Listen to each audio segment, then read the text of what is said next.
గౌరవనీయులు మాజీ ముఖ్యమంత్రి శ్రీ జగన్మోహన్ రెడ్డి గారి మీద మరియు వైవి సుబ్బారెడ్డి గారి మీద మరియు పేర్ని నాని గారు, విడుదల రజనీ మేడం గారు అండ్ జగనన్న పిఎన్ నాగేశ్వరరావు గారి మీద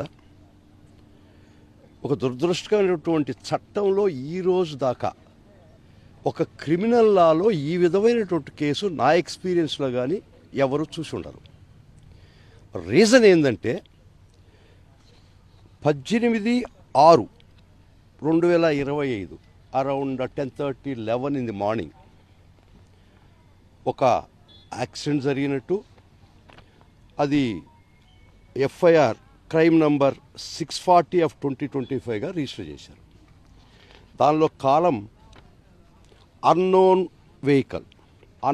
వెహికల్ గుర్తు తెలియనటువంటి కారు వెహికల్ ద్వారా బండి ద్వారా యాక్సిడెంట్ జరిగిందని రిజిస్టర్ అయింది. తర్వాత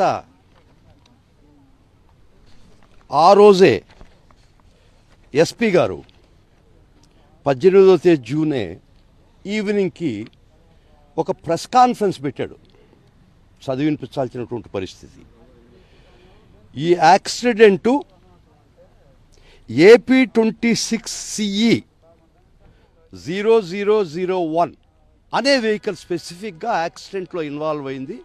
వారి మీద తదుపరి చర్యలు తీసుకుంటున్నామని ఎస్పీ గారు ప్రెస్ కాన్ఫరెన్స్ పెట్టి బిఫోర్ ది మీడియా ఈ came by evening of 18th morning ఇది జరిగింది. ఈవినింగ్ ప్రెస్ కాన్ఫరెన్స్ పెట్టి ఒక particular car Tata safari AP 26 CV 001 అనే వెహికల్ స్పెసిఫిక్గా ఈ బండి యాక్సిడెంట్ జరిగింది, జగన్మోహన్ రెడ్డి గారు ప్రయాణిస్తున్నటువంటి కారు కాదు, వేరే కారు అని చెప్పడం జరిగింది. అందుకని ఆ కార్ డ్రైవర్ను కూడా నాకు తెలిసినంత వరకు అరెస్ట్ చేసి స్టేషన్ బెయిల్ ఇవ్వడం కూడా జరిగింది.